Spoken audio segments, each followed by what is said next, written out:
Bonsoir. Donc moi j'aurais beaucoup de choses à vous dire pour avoir travaillé avec le maire actuel, comme vous le savez tous. Donc on m'a demandé de faire la synthèse de la synthèse. Alors à propos du service public, j'étais en charge du service funéraire public, pour ceux qui ne le savent pas. J'ai réussi à le sauver, j'ai réussi avec l'aide de quelques élus, il faut bien le dire. Tout le monde n'était pas pour la fermeture du service funéraire.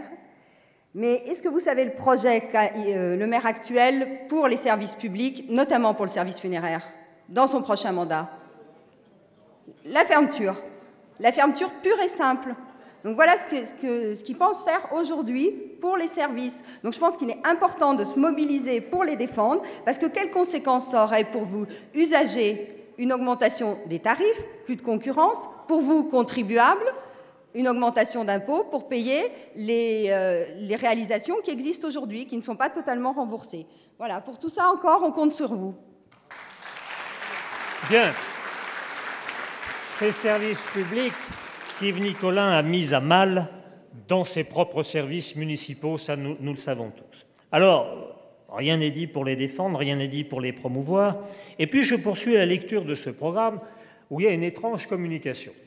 Il y a le programme de la liste Roanne passionnément. Alors, je l'ai lu, la place des promenades, les rues piétonnes, une maison pour les artisans, des bourses jeunes, des modes de déplacement doux. Je me suis frotté les yeux, j'ai essayé de réfléchir, je me suis dit, mais j'ai déjà lu ça quelque part.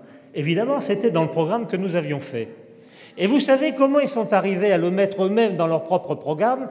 C'est en envoyant, comme, je ne sais pas, moi, comme on envoie des potaches pour pomper sur le voisin, eh ben, des élus de la liste sortante qui, consciencieusement, laborieusement, prenaient des notes quand nous parlions. Alors, son programme pour Roanne, ça n'est pas le sien. Celui que je viens de vous dire, c'est le nôtre.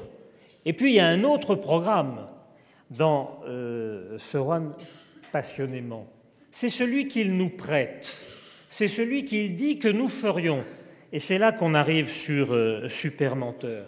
Parce que la suppression de la police municipale, page 24, la gauche qui se propose de tout arrêter dans le développement économique, page 2, par Juliette B.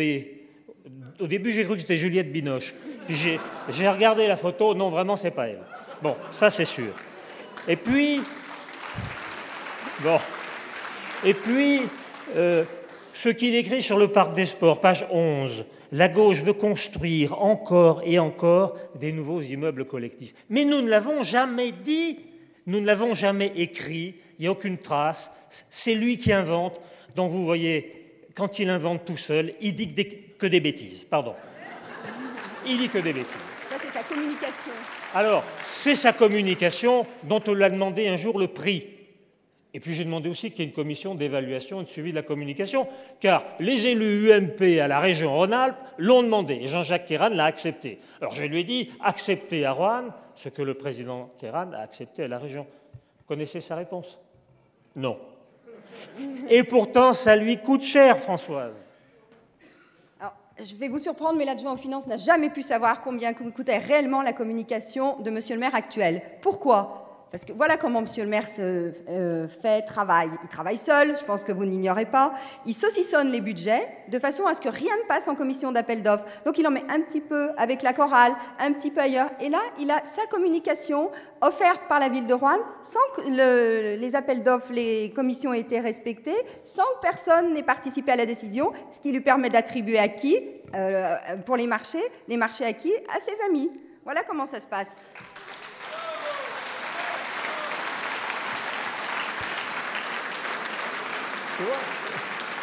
Alors, dans la catégorie des mensonges, vous savez, il y a les mensonges vrais, et si je puis dire, les francs mensonges. Et puis il y a les mensonges par omission. Alors, le Roanne passionnément, là, nous parle d'un multiplex.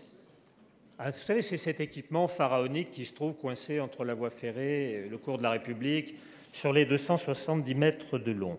Alors, il y a une chose qu'il a oublié de nous dire dans cette communication, c'est combien ça coûte,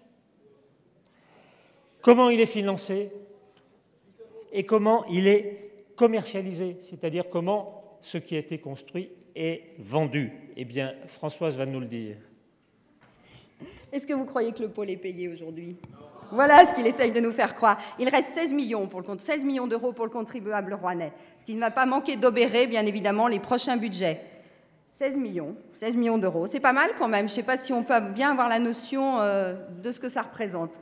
Donc le maire actuel, qu'est-ce qu'il a fait quand il a vu que la SEDL n'avait pas ses prêts? Ça, c'est juste une petite anecdote. Pendant l'été 2005, il a lui-même été contracté au nom et pour le compte de la SEDL les prêts. Comme c'était dans l'urgence parce que la SEDL n'arrivait pas à trouver le financement, il a contracté à des taux prohibitifs. Et qui est-ce qui rembourse aujourd'hui?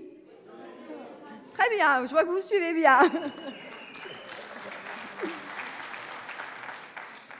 Quant au cinéma, il l'a attribué, il a décidé comment l'attribution à un exploitant privé seul. Le cinéma a coûté 5,5 millions d'euros, il l'a cédé pour 2,5 millions d'euros. Quid de la différence? Qui va payer? Très bien. Une dernière petite anecdote, le dossier du pôle, après l'avoir réclamé, c'est ce qui a commencé d'ailleurs à faire quelques frictions. Il n'a jamais été dans le service des finances, il a toujours été dans le bureau du maire, dans le coffre du bureau du maire. Personne à la ville de Roanne n'a eu accès à ce dossier. Et aujourd'hui, j'apprends, parce que j'ai toujours quand même quelques petites relations au sein de la municipalité, j'apprends ils préparent des caddies, ils remplissent, ils enlèvent, ils désagrafent, et hop, tout est déménagé. Alors quand on se sent bien, est-ce qu'on déménage ? En conclusion, ce que j'ai à vous dire, c'est qu'Yves Nicolin, il souhaite réélu, non pour les Rouennais, mais pour sa carrière personnelle, sa qualité de vie personnelle.